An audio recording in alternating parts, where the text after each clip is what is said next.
The United States protects a lawyer's ability to sue people for whatever they want, right? And that's probably never going to change. Right. And you can't have social security numbers and birth dates and things like that, especially now more than ever, in public record, right? People don't want that in public record. So if I'm a lawyer, I'm suing somebody for anything, right? I can sue a person with only their name and address. That's all you really need to sue a human being. Right. And so that's indexed in a particular court.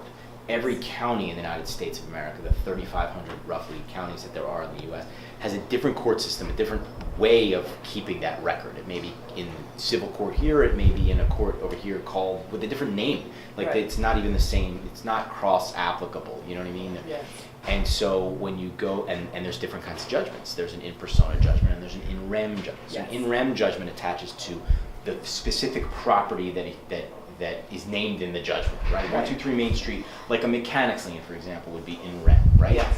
I put in carpet, you didn't pay me for the carpet on 123 Main Street. So it's a lien that attaches to, I sue you, I win, I get a judgment filed in my favor. And there's a judgment attached to 123 Main Street. Right.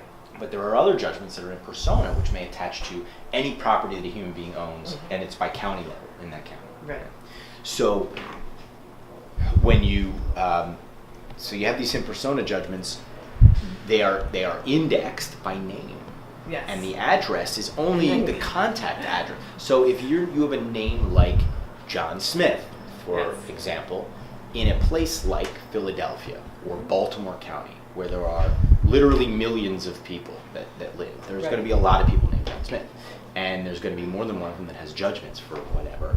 And the only real information we have there to identify which John Smith it is the name and an address. But if it's an in persona judgment, the address is not that he could own more than one address. Right. Like, how do we know?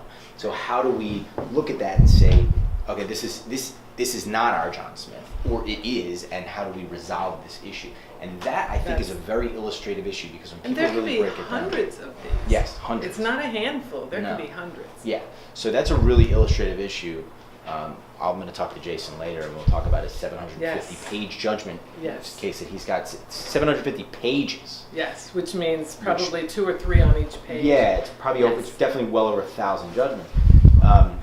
Similar situation, totally And I ridiculous. was complaining about my file that had 194 judgments Right, on it. right. I'm glad Jason got that file. And we have no way of knowing. And you can't go to the sellers and say, "Give me this information," The because sellers are in the wind. They're Seller, long gone. A, they don't know, Yes. and B, real estate agents, brokers, and mortgage originators want to be protective of their seller. They don't want us calling them and scaring them.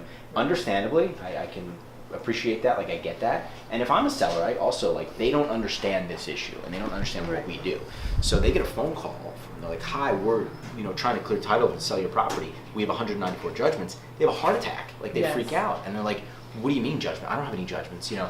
And all they hear is the word judgment, and they don't hear the rest of the explanation, and that spirals the context of what it doesn't go well. Right. And so we have to be sensitive and careful to that too. So it's a challenge. That's a really, really And that's only one portion of what we do. right. So, Right. yes, Jason has a file with probably thousands of judgments on one file. Yeah. And that's just a small portion of what he has to do Right. in order to take that file to closing. Yeah. Yeah.